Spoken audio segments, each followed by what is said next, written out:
Hey everybody, this is Angel Arts, and today I have another unboxing video to do. Haven't had one of these in quite some time, but these packages I actually got, to believe it or not, 2 or 3 months-ish ago, but I was trying to wait on opening them up because one of them, I've got feathers. I've got feathers from my Halloween costume. Orange feathers from my Halloween costume. Well, during my Mass Effect campaign. Sorry, but that's not what this video is about. One package is from my friend Roma. Those of you who watched my Pokemon tabletop campaign, she played Molly Moon as well as the Grimer Ew. She sent me something in the mail, and I wanted to make sure that I opened it up and reacted it for her. The other one is from my friend Evan. Evan, who participated as a guest player in my Dragon Age Season 2 campaign. He played Gerard Payne of Payne's Practical Products. And he wanted to gift the cast of the Pokemon Spectrum tabletop campaign with some special gifts. And one of the people who was supposed to receive a gift because of where she lived wasn't going to get her package until much later.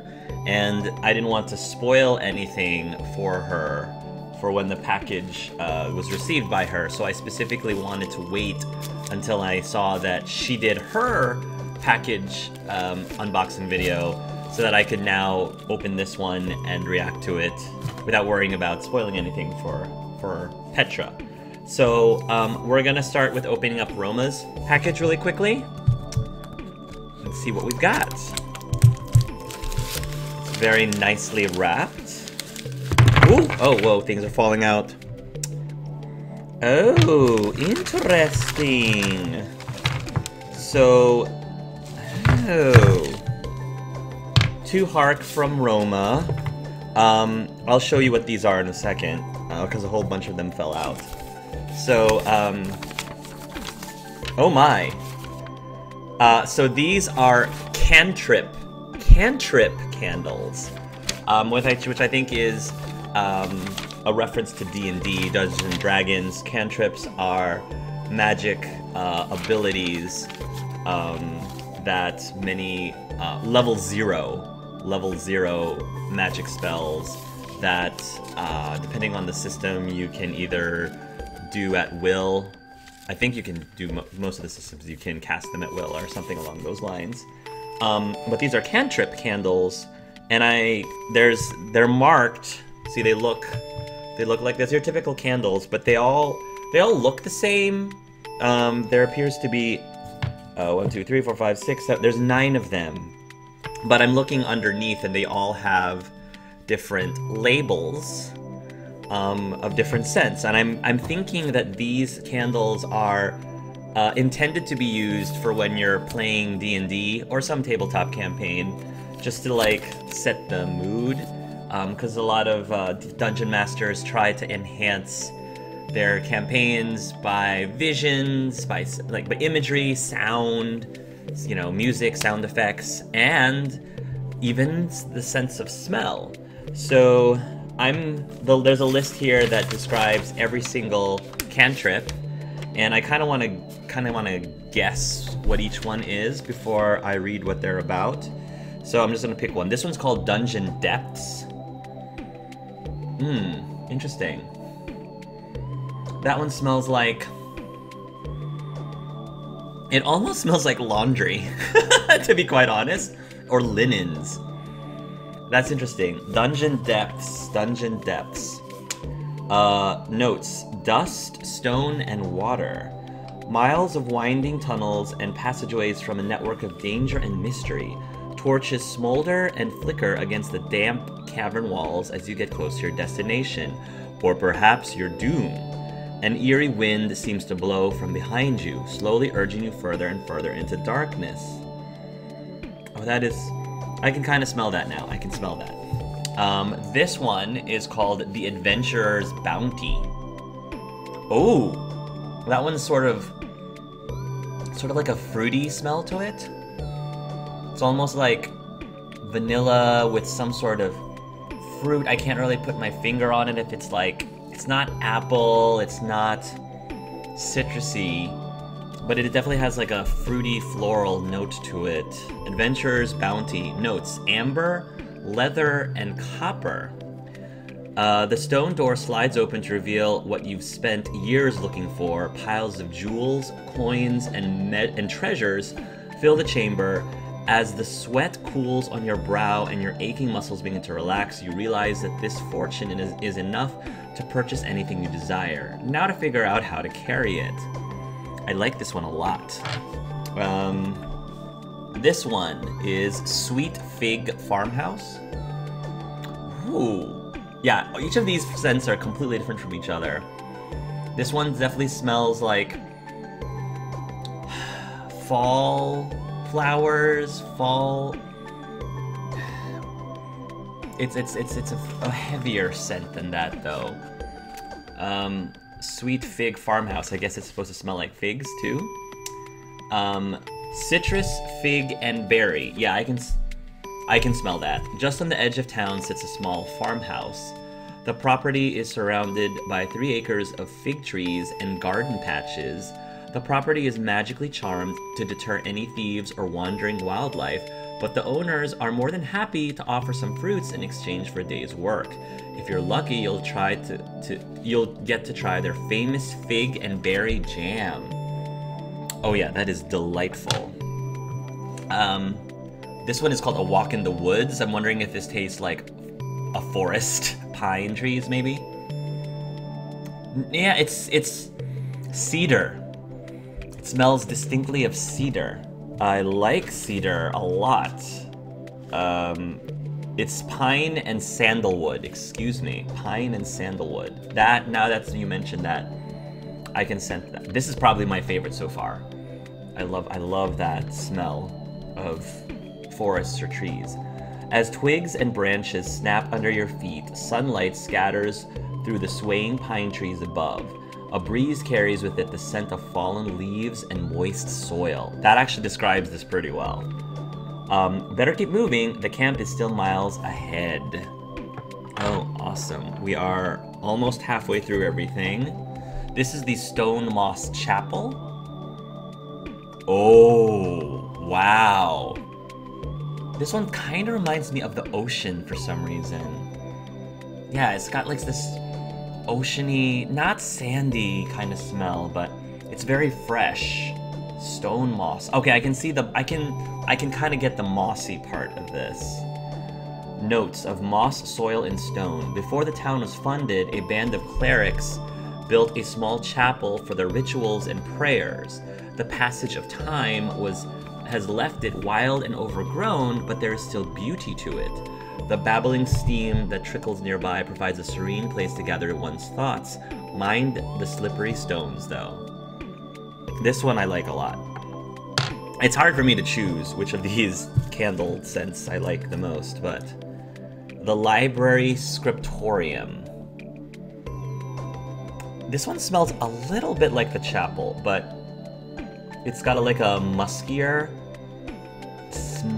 smell to it, is the best way I could describe it. The Library Scriptorium, notes of parchment, angelwood, and leather. I can definitely smell the leather now that you mention it. Muffled whispers and scratching quills are heard in this hall of knowledge. Wooden shelves house centuries worth of history. Spell books, bardic tales, and poetry are wrapped in leather bindings and perfectly arranged. Shh, be quiet. Very, very cool. Very cool. I'm really enjoying this so far, Roma. Thank you. This is super. Just making sure there wasn't a card or anything. This is super cool. This is the Gold Wheat Bakery. Ooh. Bakery? Food, you say? Oh, yes. Yes. That smells like, it smells like cake. It smells like vanilla It smells like bread. Actually, it smells more like bread than cake. Like French bread. Oh, I love this one. Okay, I think this is now my favorite. If it reminds me of food, any candle that smells like food is probably gonna end up being my favorite, way up there. Gold wheat bakery, yes. Yeast, bread, and flour. I love the smell of yeast, bread, and flour. Yeah, this is probably gonna get used up really quickly. Any citizen can guarantee you to wake up to the wonderful smell of baked bread coming from Gold Wheat Bakery. Rising above the sun, the bakers work to create the most crisp and fresh goods to sell. This does smell crisp, like crisp bread. Flour sifts through the air, twinkling in the sunlight through the window. I love the descriptions of these scents. Two more. The Black Hound Tavern. Is this gonna smell like alcohol? Ooh, it's smoky. Smoky, it's ashy. Almost like cigarettes, but not in a bad way. Because I normally do find cigarette smoke very off-putting, but this one, it's not in a bad way. So, Black Hound Tavern, whiskey and firewood, yes. Okay, that is firewood. The Black Hound Tavern is a dark and cozy spot that's perfect for anyone who fancies a bit of quiet. What they lack in the conversation, they make up for with strong drink. The smell of barrel-aged whiskey permeates the room. The warm, crackling fireplace makes for the ideal spot to sit and enjoy one of the many stiff brews the tavern has to offer. Can I smell the whiskey? I can't. Yeah, I can, because whiskey is a very smoky liqueur. Now that, yeah, I can definitely, it goes well with the firewood smell. And last but not least, Sanctuary. What a good one to end with, Sanctuary. Although I wouldn't mind ending with the bakery one either. Ooh, interesting. This one smells like, yeah, it smells like church incense. I'm Catholic, so that's very much like some sort of incense, like myrrh or frankincense or something. Ginger, incense, saffron. It's kind of cool to see like how accurate I am with these scents before I actually read the description. Hymns ring through the halls as plumes of incense drift upwards towards the heavens. The stained glass windows cast dancing prisms on the marble. A young paladin kneels in prayer, clutching her holy symbol. The presence of the divine surrounds you. Peace.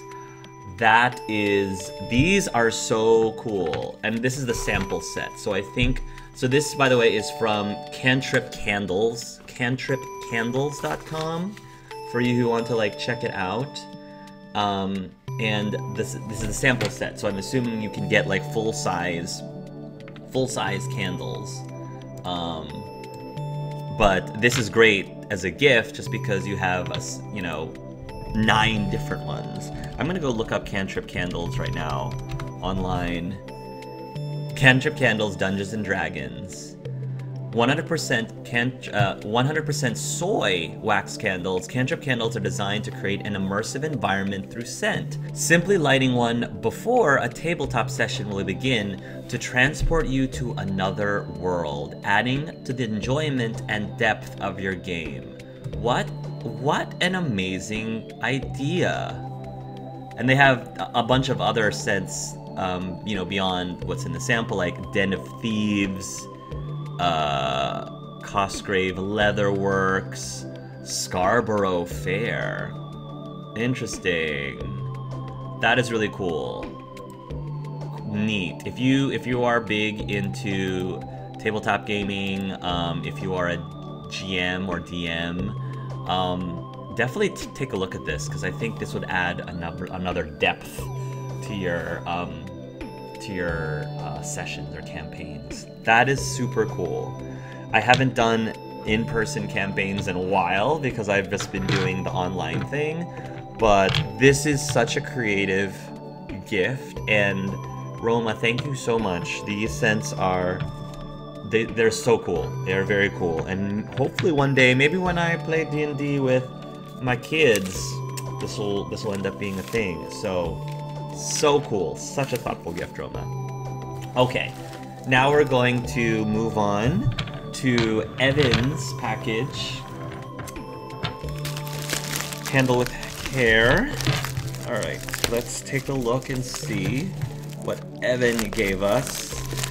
Ooh, these are okay, so there's a box and a napkin. I don't know if there's anything in here that explains which one I should open first. I guess I'll open the one in the napkin first. I hope I'm doing this in the right order. If I'm not Evan, I'm sorry. Oh, wow. These are little, I think the resin. These are resin, homemade resin dice. This one's a D20 and it looks like there's a, is that a piece of bark? I can't really tell what's in there. It's something. Oh, it looks like it might be a, like the part of, it almost looks like a butterfly wing. A piece of a butterfly wing. You can't really tell by looking at it on the camera. This one is a D10.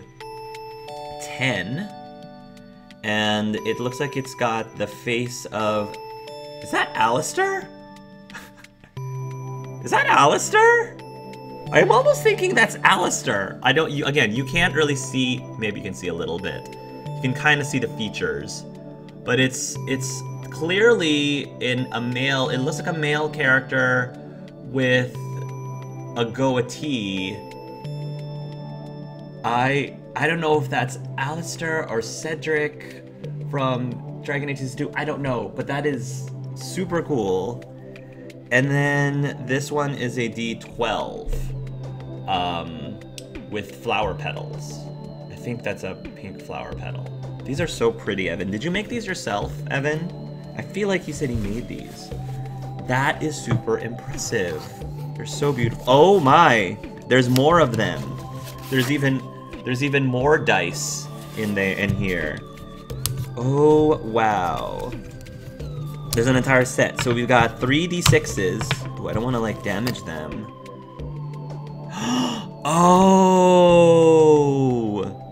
Oh, now I'm getting it. You can't, again, you probably can't see very well. This is Archer. It's Archer as in from my Dragon Age Season 1 campaign. Oh my gosh, Evan, how did you do that? How in the world did you make these? Oh yes, now I get who these characters are. It's not Alistair. It's Cogs.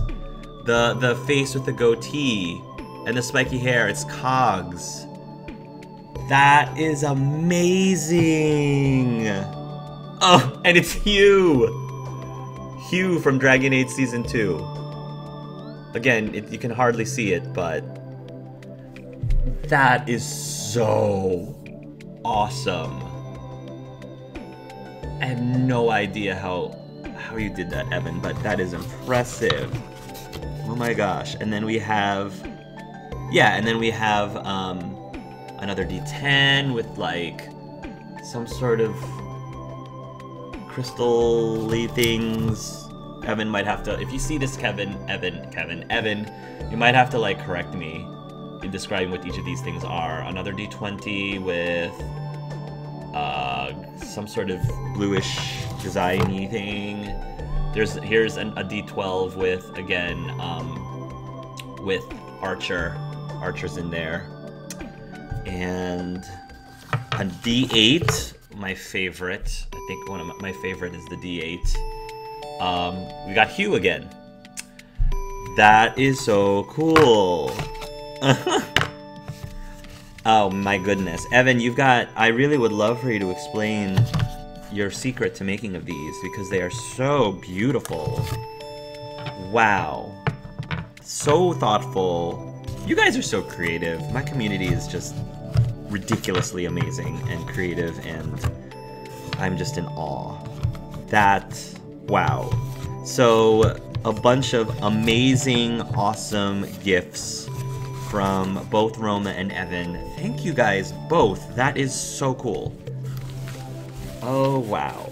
I'm gonna have to now watch Petra's unboxing video and see if she got something very similar. I'm assuming it's the same idea, roughly the same idea. That was so amazing. Awesome. Cool. Well, that's it, guys. Thank you so much for watching my unboxing video. Hopefully you found, you know, some of that interesting to some capacity.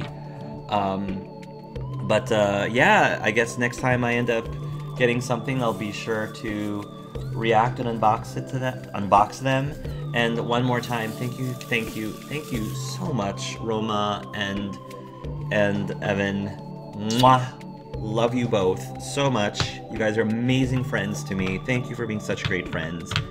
And hopefully I will be able to talk to you guys both very soon. So, until next time, everybody, love yourselves and love each other.